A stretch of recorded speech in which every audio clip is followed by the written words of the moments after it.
ఎగ్జాక్ట్‌గా నెల క్రితం సునీత విలియమ్స్ గారు అంటే భారత సంతతికి చెందిన వ్యోమగామి అంతరిక్షంలోకి వెళ్ళిందని మనందరికీ తెలిసిన విషయమే. అసలు వీరు ఎక్కడికి వెళ్తున్నారు, ఎలా వెళ్తున్నారు అనే అంశం చాలామందికి డౌట్స్ ఉన్నాయి.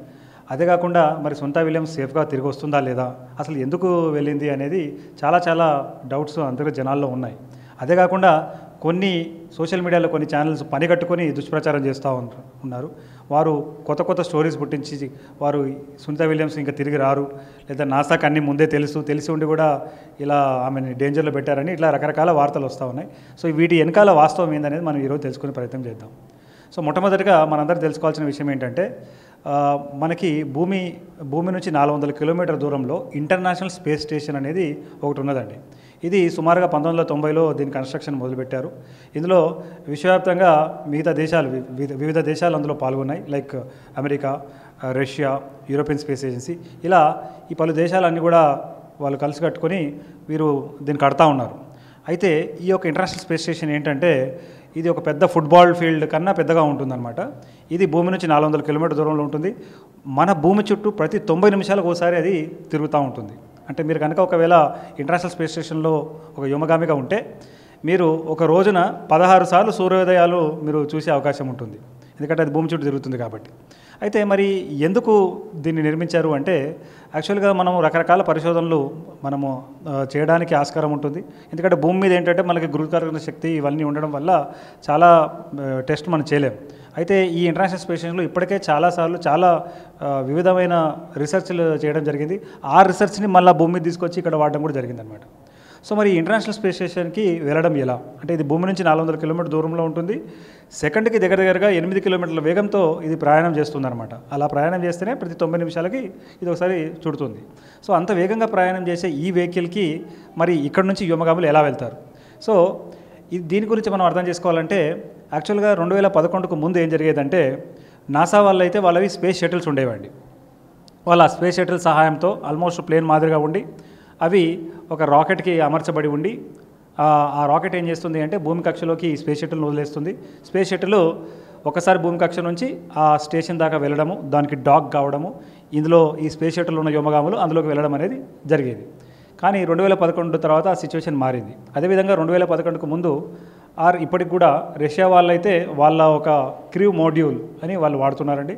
ఆ క్రూ మాడ్యూల్ సహాయంతో వ్యోమగాములు అంతరిక్షంలోకి వెళ్తారు.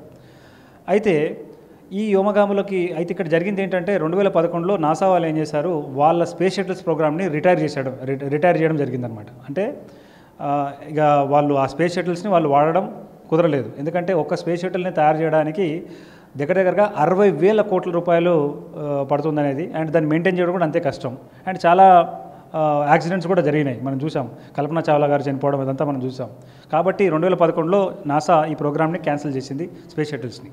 అయితే అక్కడి నుంచి 2011 నుంచి 2020 వరకు కూడా అమెరికా కూడా రష్యా లేదా జపాన్ మీద ఆధారపడింది. అంటే వ్యోమగాములను అంతరిక్షంలో పంపాలి అంటే రష్యా అండ్ జపాన్ లాంటి దేశాల మీద ఆధారపడి ఉంది అమెరికా.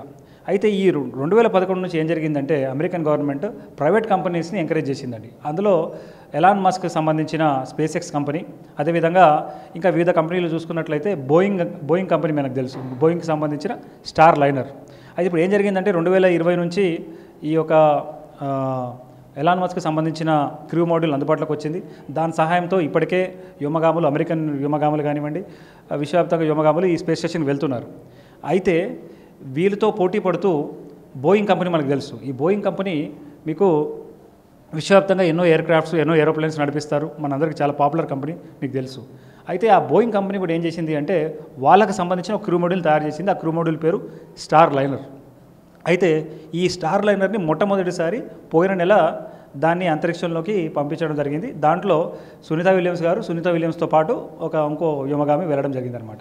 సో మొత్తానికి ఇద్దరు వ్యోమగాములతో కూడిన ఈ క్రూ మాడ్యూల్, స్టార్ లైనర్ అనే క్రూ మాడ్యూల్, అది బోయింగ్ కంపెనీకి సంబంధించింది. అది భూమి నుంచి బయలుదేరింది. అంటే ఒక లాంచ్ వెహికల్కి దాన్ని అమర్చి ఆ క్రూ మాడ్యూల్ని శాస్త్రవేత్తలు భూమి కక్షలోకి ప్రవేశపెట్టారు. భూమి కక్షలో నుంచి ప్రవేశపెట్టిన తర్వాత అక్కడ నుంచి అది ఇంటర్నేషనల్ స్పేస్ స్టేషన్ దాకా ప్రయాణం చేసి అక్కడ అటాచ్ అయ్యింది. అయితే ఇక్కడ సమస్య ఏమైందంటేనండి, ఇది భూమి కక్షలోకి ప్రవేశపెట్టినప్పటి నుంచి వెళ్ళి ఇంటర్నేషనల్ స్పేస్ స్టేషన్కి కనెక్ట్ అయ్యేంత వరకు కూడా చాలా సమస్యలు వచ్చాయి. హీలియం లీక్స్ జరిగినాయి, ఇంకా రకరకాల పరిస్థితులు వచ్చినాయి. అదే కాకుండా దీన్ని లాంచ్ చేసేటప్పుడు ఈ క్రూ మాడ్యూల్ని కంపెనీ నుంచి మ్యానుఫ్యాక్చరింగ్ ఫెసిలిటీ నుంచి లాంచ్ స్టేషన్ తీసుకొచ్చే సమయంలో కూడా రోడ్ మీద ఉన్న గుంత వల్ల ఆ ఒక క్రూ మాడ్యూల్కి సంబంధించిన ఒక విండోకి సంబంధించిన ఒక పార్ట్ కూడా విరిగి పడ్డది. ఇది చాలా న్యూస్లో వచ్చింది. సో ఇట్లాంటి పరిస్థితుల్లో ఇంత డిఫికల్టీస్ ఉన్నా కూడా అన్నీ అమర్చుకొని శాస్త్రవేత్తలు ఈ క్రూ మాడ్యూల్ పంపించారు. అయితే ఇప్పుడు సమస్య ఏంటంటే మరి ఈ క్రూ మాడ్యూల్ వెళ్ళడమైతే వెళ్ళింది, మరి తిరిగి వస్తారా రారా అనేది సమస్య. అయితే ఇప్పటికైతే నాసా ఏమీ చెప్పలేకపోతున్నారు, డేస్ మాత్రం ఎక్స్టెండ్ చేస్తూ ఉన్నారు. అయితే ఇది జరుగుతుండగా ఒక వార్త మనకి సర్క్యులేట్ ఏమైంది అంటే మరి 28 రోజులు ఉంది, మరి సునీత విలియమ్స్ ఆరోగ్యం ఏమైనా పాడయ్యే అవకాశం ఉందని చెప్తున్నారు. అయితే ఇక్కడ మనం ఒకటి అర్థం చేసుకోవాలి, సునీత విలియమ్స్ గారు 2 పర్యాయాలు అంతరిక్షంలోకి ఇంటర్నేషనల్ స్పేస్ స్టేషన్కి వెళ్ళడం జరిగింది.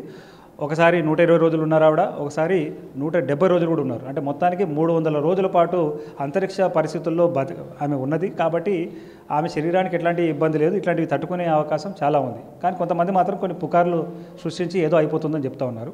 సో మొత్తానికి మరి వారు ఎప్పుడు తిరిగి వస్తారు? యాక్చువల్గా జూన్ మొదటి వారంలో వెళ్ళి వీళ్ళు జూన్ 3వ వారంలో తిరిగి రావాలి.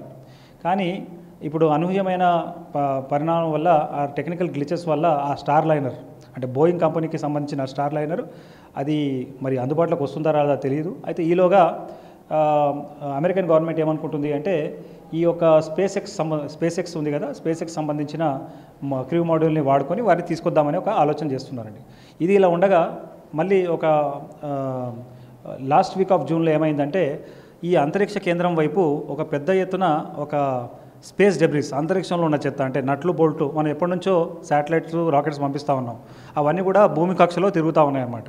అయితే మొన్న ఏమైందంటే సడన్గా ఒక పెద్ద మేఘం ఈ స్పేస్ డెబ్రిస్ ఈ స్పేస్ స్టేషన్ వైపు దూసుకొచ్చింది. దాన్ని గుర్తించి నాసా వాళ్ళు ఏం చేశారంటే స్టేషన్లో ఉన్న వ్యోమగాములందరికీ కూడా అలర్ట్ ఇచ్చి ఎమర్జెన్సీ లాగా వాళ్ళందరికీ కూడా ఏదైతే ఈ క్రూ మాడ్యూల్స్ ఉంటాయో అందులో వచ్చి కూర్చోమని చెప్పారు. ఎందుకంటే ఏమైనా అవసరం వస్తే దాన్ని వదులుకొని, అంటే మనం హాలీవుడ్ సినిమాల్లో జరిగేలాగా, అంటే ఇది తరచూ జరుగుతూనే ఉంటుందండి. ఇంటర్నేషనల్ స్పేస్ స్టేషన్ అంత సేఫ్ ఏమి కాదు, అప్పుడప్పుడు సమస్యలు వస్తుంటాయి, దాన్ని తట్టుకోవడానికి ఇట్లాంటి వ్యవస్థ ఉంటుంది. సో ఇట్లాంటి అన్ని అంశాలు, అంటే క్రూ మాడ్యూల్ గురించి కానీ ప్రైవేట్ కంపెనీస్ ఇందులో ఉన్నాయనే విషయం తెలియకపోవడం, సునీత విలియమ్స్ గతంలో ఎన్నోసార్లు వెళ్ళి ఎన్నో పరిశోధన చేసిందని తెలియకపోవడం వల్ల ఏమైపోయిందంటే కొంతమంది పనిగొట్టుకొని చేస్తున్న దుష్ప్రచారంకి ఇది ఏదో అయిపోతుందని క్లియర్గా వస్తుంది. అయితే ఒక మాట ఇక్కడ ఏం చెప్పొచ్చు అంటే ప్రస్తుతం ఈ బోయింగ్ కంపెనీకి సంబంధించిన స్టార్ లైనర్ ఎప్పటి వరకు అందుబాటులోకి వస్తుందో శాస్త్రవేత్త క్లారిటీ లేదు. ఒకవేళ అది అందుబాటులో లేకపోయినా ఈ స్పేస్ ఎక్స్ సంబంధించిన క్రూ మాడ్యూల్ ద్వారా ఈ యొక్క సునీత విలియమ్స్ గారు తిరిగి వచ్చే అవకాశం ఉంది. అదే కాకుండా మన భారతదేశం కూడా చంద్రయాన్ 3లో మనం LVM-3 అని వాడాము. LVM-3కి అంటే నాకున్న సమాచారం ఏంటంటే ఆ LVM-3 ఒక కేపబిలిటీ ఏమిటంటే మనము ఫ్యూచర్లో మనుషులను అయితే ఇంటర్నేషనల్ స్పేస్ స్టేషన్ పంపలేము, కానీ కార్గోని పంపించవచ్చు.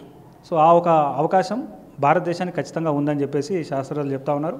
అదే కాకుండా ఈ సంవత్సరం ఎండ్లో యాక్చువల్గా అమెరికన్ ప్రెసిడెంట్ ఒక కోరిక మేరకు ఒక భారతీయ వ్యోమగామి ఇంటర్నేషనల్ స్టేషన్కి వెళ్ళాలి. అయితే మరి ఈ పరిణామం వల్లనో ఇంకా రకరకాల కారణాల వల్ల అది పోస్ట్పోన్ అయిందండి. వచ్చే సంవత్సరం మనది ఒక భారతీయ వ్యోమగామి ఇంటర్నేషనల్ స్పేస్ స్టేషన్కి వెళ్ళబోతా ఉన్నాడు.